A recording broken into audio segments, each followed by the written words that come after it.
New generation, ज़्यादातर जो new generation है उससे मेरी रिक्वेस्ट है कि किसी भी प्रकार का खीर गंगा में आकर के कचरा ना फैलाए, प्लास्टिक ना फैलाए।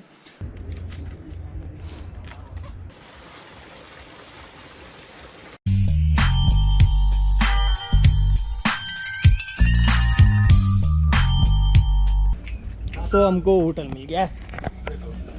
ये होटल, ये मतलब होटल बोल रहा हूँ, टेंट में हम 3 लोग स्टे हो जाएंगे आराम से। और कुछ सीन ऐसा है कि इसकी हालत ख़राब, उसकी हालत ख़राब और मेरी भी हालत ख़राब। सो द थिंग है इसकी यहाँ पे बैठने का बढ़िया झूला, यहाँ मैं पसंद करूँगा झूलना भाई।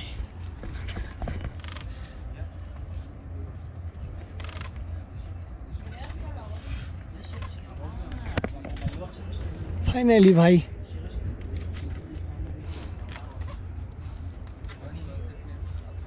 Later that night.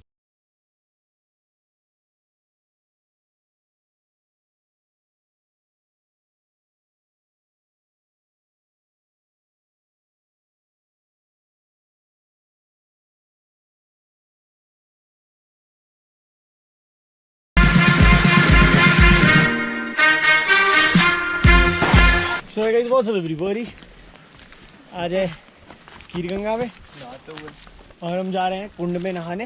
और ऊपर शिव जी का मंदिर है तो वहीं से नहा के वहीं से दर्शन भी करेंगे। फिर कुछ ब्रेकफास्ट करेंगे और फिर सीधा उतरेंगे भाई। यहाँ तो अभी से ट्रैकिंग में हालत खराब हो गई। 17 किलोमीटर उतरना है अभी।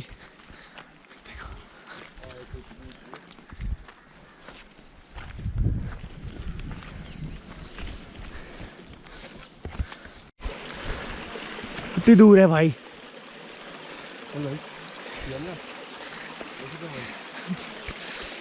तेरे भरोसे सहारा है भाई।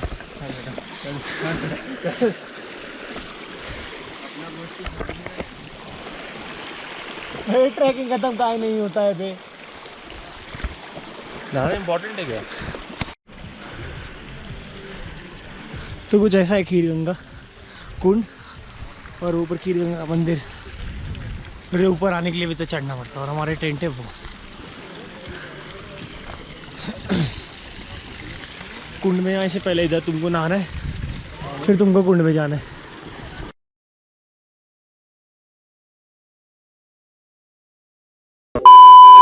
सबसे पहले तो मैं इस खीर गंगा की ओर से प्रार्थना चाहता हूँ सभी लोगों से, जितने भी आ रहे हैं न्यू जनरेशन, ज़्यादातर जो न्यू जनरेशन है उससे मेरी रिक्वेस्ट है कि किसी भी प्रकार का खीर गंगा में आकर के कचरा ना फैलाए, प्लास्टिक ना फैलाए, कोई गंदी वस्तु ना लाए, शराब ना लाए, ज़्यादा शोर ना करे। ये स्थान बहुत गुप्त है और ये गुप्त स्थान की तरह आए, शांति से जाए, शांति से नहा करके अपना जो है मत्था टेक के इस मंदिर की तरफ यहाँ करके जो है अपना प्रसाद ले और अपना जो है शांतिपूर्वक जाए। सबसे पहली रिक्वेस्ट है। कई बार मैंने हर वीडियो में दी रिक्वेस्ट की कि भाई न्यू जनरेशन सोच समझ करके आए। कोई अपने पानी पीते हो, कोक पीते हो या कोई खाते हो या किसी भी प्रकार का, उसको अपने साथ ही यहाँ थ्रो न करे। ये तीर्थ स्थल है और धाम है, खीर गंगा धाम।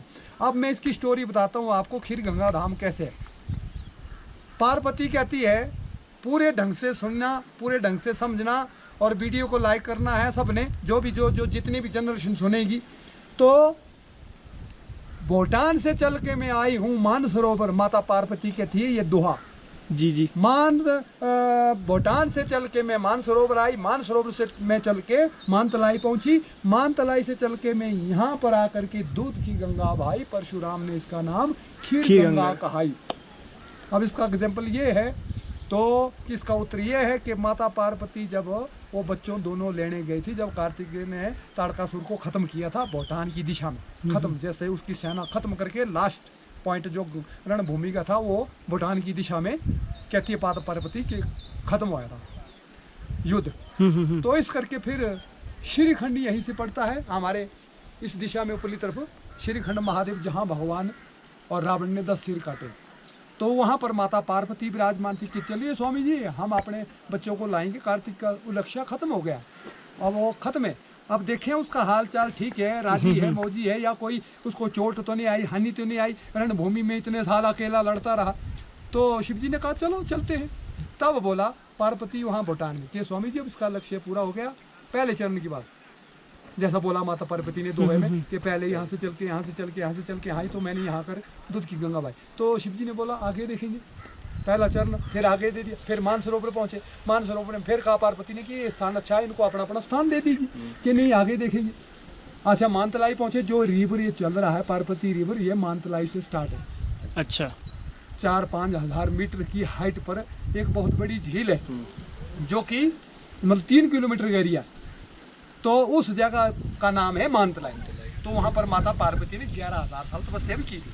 तो फिर वहाँ से चल के जब यहाँ पहुँची तो यहाँ माता पार्वती अड़ गई कि बोले स्वामी जी अब मैंने आगे आगे करते हुए बहुत टाइम देख लिया है, अब यहाँ पर जो आपको फैसला करना होगा और मैं यहाँ से नहीं उठूँगी, अड़ गई।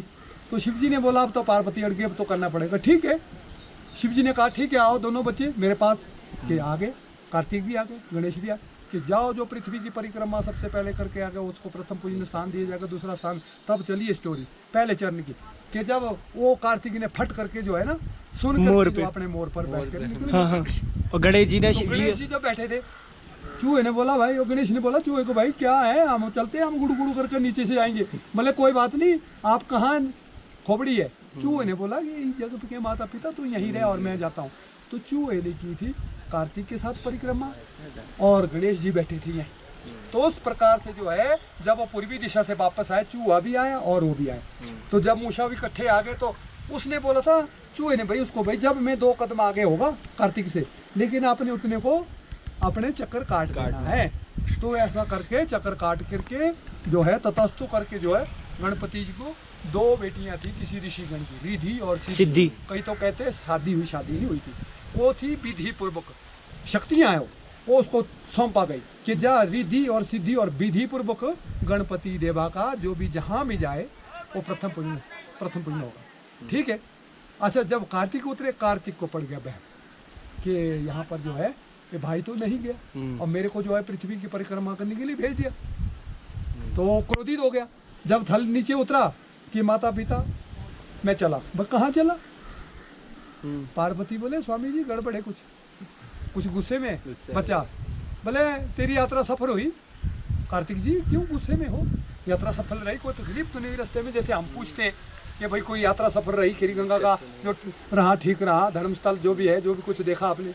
तो बोले जी यात्रा ठीक रही मेरी, और मैं जो है भाई साहब को तो अपने स्थान दे दिया, लेकिन मैं जो अपने आप अपना स्थान ढूंढ लूँगा कैलाशों पर।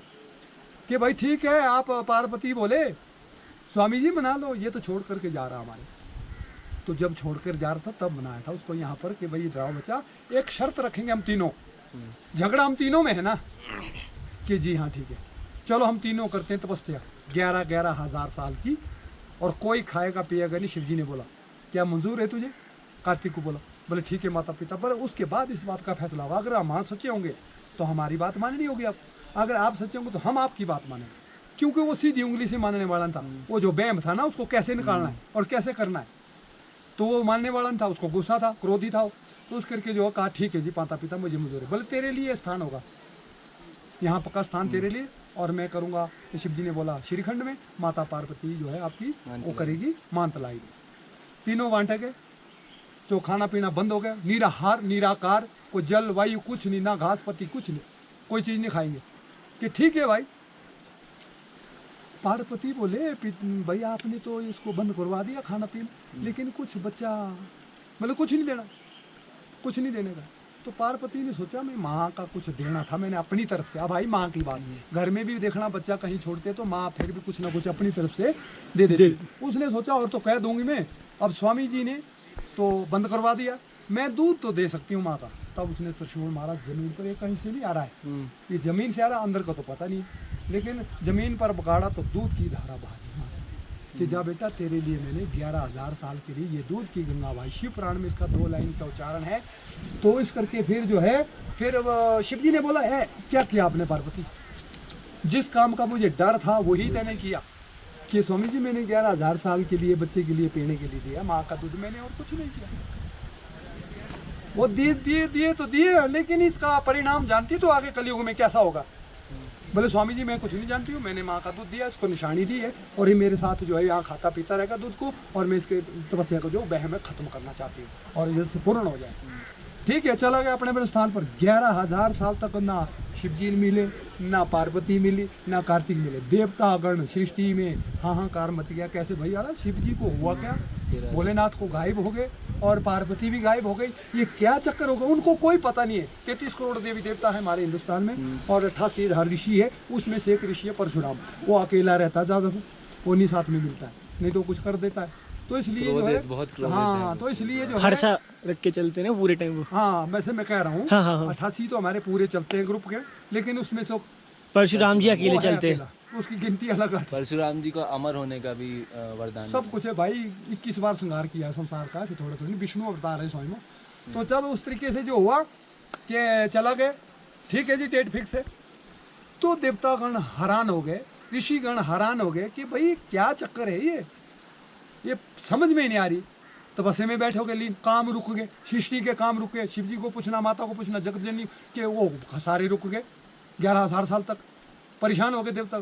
फिर जो है जब सभा लगी, तब सारे देवता लोग ये सारी बैठ गए, यहाँ पंक्तियाँ बैठ गई, सारे पहाड़ों पर बैठ गए सब, कि कैसा फैसला, इतना बड़ा क्या चक्कर हो गया जो उस बेटे के साथ, पता ही नहीं। जब पूरा टाइम टेबल हुआ, 11,000 साल के बाद माता पिता नहीं बैठे थे, दूध की गंगा चल रही है, तो बैठे थे, तो कार्तिक ऊपर से आया, माता पिता के शरण में 3 चक्कर काट करके प्रणाम किया कि भाई माता पिता, मुझे भूल हुई, मेरी गलती हुई कि मैं तो यूं ही पृथ्वी के चक्कर काटने गया था, जबकि आप ही जगत की माता है, आप ही पिता है, मुझे क्षमा करे और मुझे जो है इस बात की माफ़ी दे, मैं बहम में चला गया। तथास्तु बेटा, कोई बात नहीं। इतना समझने के लिए तो ये तपस्या करनी पड़ी, और उस टाइम आपको ये चीज़ का कोई भी ज्ञान नहीं होता।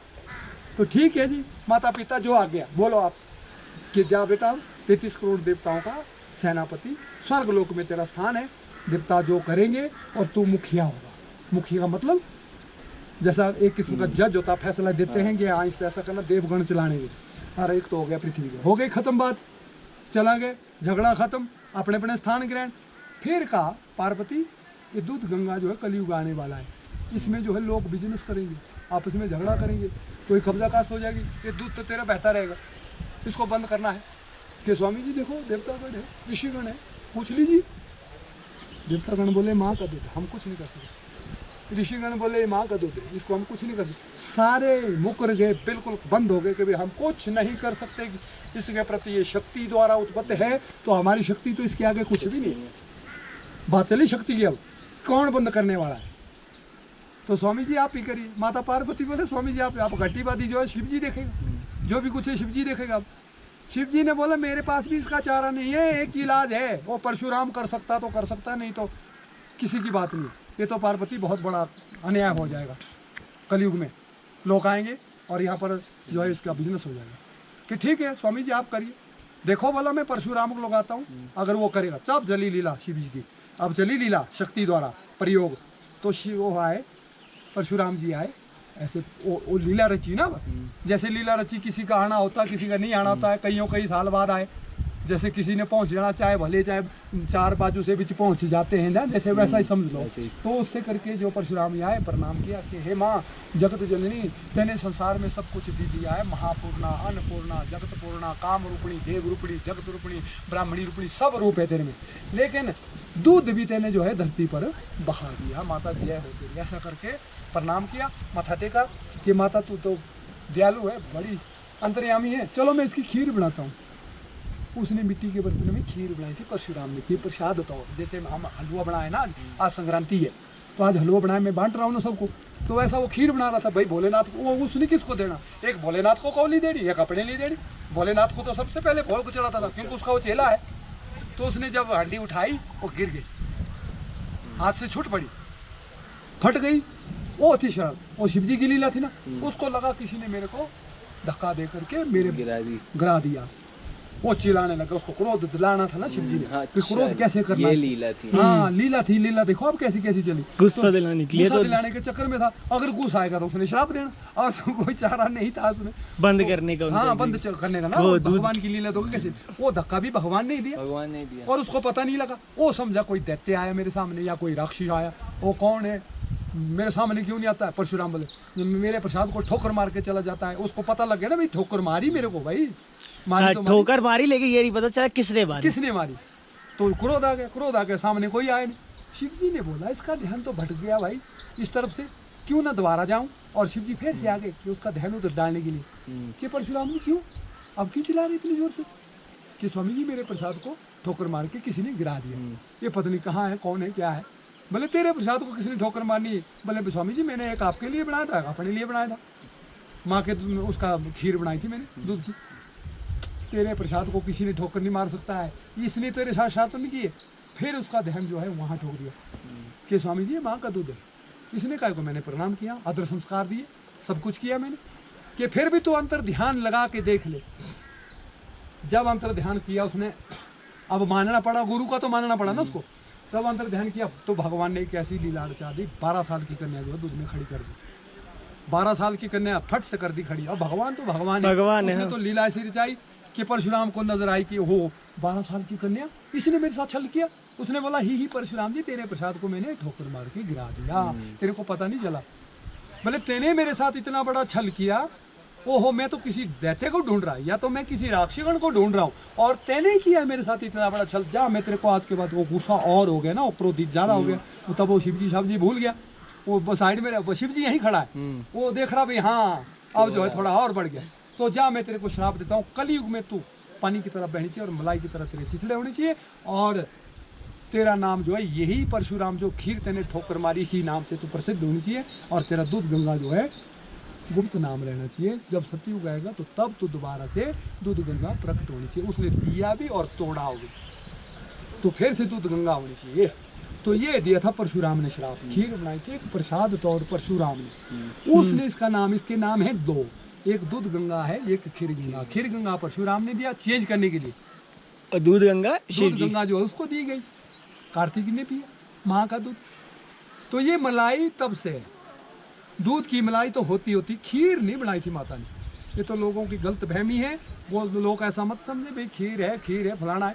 ये दो नाम से प्रसिद्ध है, गुप्त नाम एक दूध गंगा है, और इस टाइम जो कलयुग में इसका नाम है वो जो है खीर गंगा के नाम से जाना दूध गंगा। तो आपने बोला था पंडित जी की आगे जाके जब शाप टूटेगा तब दूध गंगा के नाम सतयुग द्वापर त्रेता 3 युगों में फिर से दूध गंगा प्रकट हो गई। सिर्फ कलयुग में इसको श्राप है, ताकि कलयुग के लोग जो है ना वो खिचड़ी बनाते नहीं, यही नहीं देखा आपने इसकी कदर क्या करते, तो बाकी युगों में तो नहीं होने ना ऐसा, बाकी युगों में सत्य है, लोग नहीं करेंगे, जब पढ़ी है तो पढ़ी है। और उसने परशुराम को क्या लालच था, उसने तो बुद्धि लगाई थी ना, उसने तो खीर बनाई ना, अगर चाहता वो पीता नहीं था, पी लेना था उसने, लेकिन उसकी बुद्धि ने जो है भगवान ने ऐसी लगाई भाई इसको खीर बनाओ, और गिरेगी, गिरे से क्रोध होगा। तो ये लीला जो है भगवान ने रचाई थी, ताकि कलयुग में शिव जी की लीला थी सारी, माध्यम था परशुराम, समझो मतलब क्रोध दिलाने के लिए कि काम परशुराम से करवाएंगे, लेकिन प्लानिंग पूरी शिव जी की थी। तो बस उसको चेंज करना था, माँ के दूध का बिजनेस नहीं होना चाहिए, और आज देखो है नहीं है, चाहे भले जल में परिवर्तन है, लेकिन देवताओं के लिए वही दूध गंगा है, लेकिन हम कलयुग को लोगों के लिए पानी है, और खीर भी गर्म होती है। फिर बोलते हैं कईयों ने कहा ऐसा, भाई ये जब पानी कहाँ से कर, अरे जब माँ का दूध शक्ति 11 ज्योति जलती है ठंडे पानी से, तो ये तो माँ का शरीर का दूध है, और इसमें जो है अग्नि प्रवेश साक्षात माता पार्वती है, तो ये तो ठंडा ना गर्मी ना सर्दी, चाहे बर्फ पड़े 20 फुट तब भी नहीं यहाँ कोई असर होता है, सर्वशक्ति है, सर्वशक्ति। तो ये ऐसी बात है दोस्तों, तो ऐसा है, ये दुधेश्वरी माता का स्थान है और ये धर्मस्थल है, तो धर्मस्थल की यात्रा करिए, सभी लोगों से रिक्वेस्ट है। और ये सबसे बड़ी बात तो कचरा बचरा नहीं और शोर ना करे, बस सबसे बड़ा यहाँ का महत्व ये है कि माता पार्वती 11,000 साल जो कार्तिक ने तपस्या स्थान है, ये शांतिपूर्वक है, आए नहाए धोए जाए, बस इतनी बात है मेरी, हाथ जोड़ के विनती है। सो गाइस फाइनली हम आए मंदिर से। जिनको भी लग रहा है ये ट्रैक है, ये ट्रैक नहीं था, ठीक है, केदारनाथ चढ़ते हो, वैष्णो देवी चढ़ते हो, ये एक उसी टाइप का एक टेम्पल कह सकते हो, जिसके लिए इतना चढ़ के धाम, एग्जैक्टली कितना ऊपर तुम चढ़ के आए हो। बाकी तो तुमने पूरा वीडियो में इन्फॉर्मेशन देख ली है। हम कुछ आधे घंटे से यहाँ से निकलेंगे, हमारे आजू बाजू में जितने भी थे 2-3 फॉरेनर्स रुके थे और कुछ हरियाणा साइड के लड़के रुके थे, सब ने उतरना चालू कर दिया। हम बस जस्ट भाई चलो कुंड में स्नान करके उतरते हैं। निकलने का, तो तुम लोग को टाइम भी जाननी है। 12:30 पे निकलेंगे। तो अभी मैं बस एक ये सजेशन देना चाहूँगा यार कि यहाँ आओ तो इसको साफ रखो, मेरा सब कुछ डन है भाई, गंदा मत करो, तो कोशिश करो कि इस प्लेस की, इस पर्टिकुलर प्लेस की रिस्पेक्ट और इज्जत करो, ना कि कचड़ा वचड़ा फेंक के फाक के जाओ इधर उधर।